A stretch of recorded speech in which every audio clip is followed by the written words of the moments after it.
Marcus Clarke. Chris from the AU Review in Nice Australia. to meet you. How Pleasure. You doing? Good. Nice to meet you. Could you tell me a bit about your involvement in Rapture? You know, which episodes were you involved in? Yeah, so I'm a director. I directed 3 of the 8 episodes. T.I.'s episode, which we're premiering today at South by Southwest. G-Eazy's episode, and A Boogie With Da Hoodie. Okay, awesome. Yeah, man. And in particular with the T.I. episode, he came onto the scene at the turn of the century with PA. You know, does it go back that far into his career? Well, there's a little bit of prep from where his career kind of started and a little bit of briefing on like who he is as an artist. Yep. But we kind of assume that this time that people know who T.I. is. You know, he's got a popular reality show. He's a popular artist. He's the king of the South. So we kind of just skip to where he is now.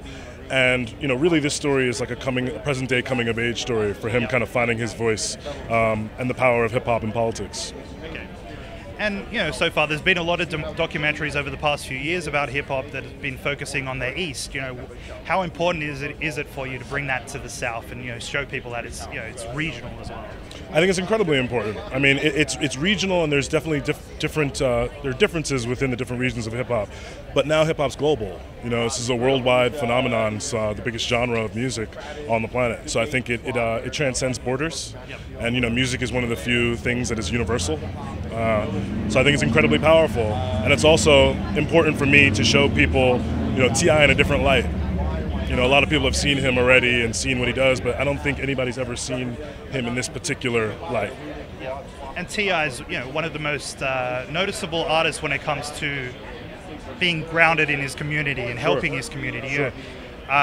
Do you feel these artists are overlooked when it comes to that community outreach and doing things, the state government would? Sure. Yeah, I think they are. I mean, T.I. is someone who has been working in the community, with people and, charities and different organizations for a very long time. I think people get the misconception that when he had some troubles, prison troubles and this and that he was doing it as a result. But in reality, he's been doing work in the community service way before that.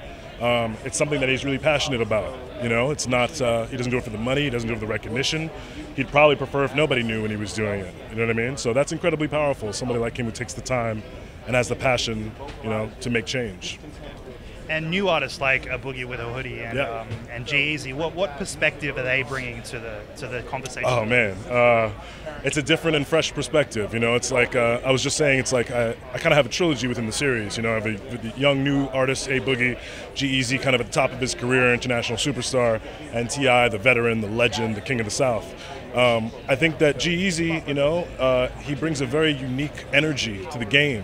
He's from the Bay. It's a different vibe out there, and his music resonates all over the world. And we showcase that in the series. South America, they don't even know the words, but they love him. You know what I mean? So I think that is something that transcends borders again. And then A Boogie is just like, here's a fresh young kid out of the Bronx who is just loving it. He's in the moment. He's still kind of figuring it all out and getting used to his career, and there's something beautiful about that. What did working on these documentaries and working with these artists teach you about hip-hop? I mean, I think that it's just each artist is such a different artist in terms of where they come from and what their background is, and each of them have different struggles that led them or leads them to who the artists they've become. And those struggles are all unique.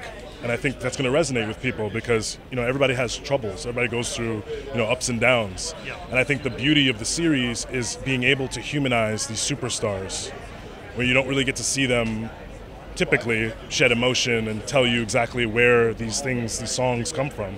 Yeah. A lot of them have really deep feelings and really deep thoughts and intellect that you don't usually see. So we want to bring that forward. Awesome, man. Can't wait to watch it. Good talking to you, man. Good talking to you, man. Exciting. Thank you. Sorry, I'm a little sweaty.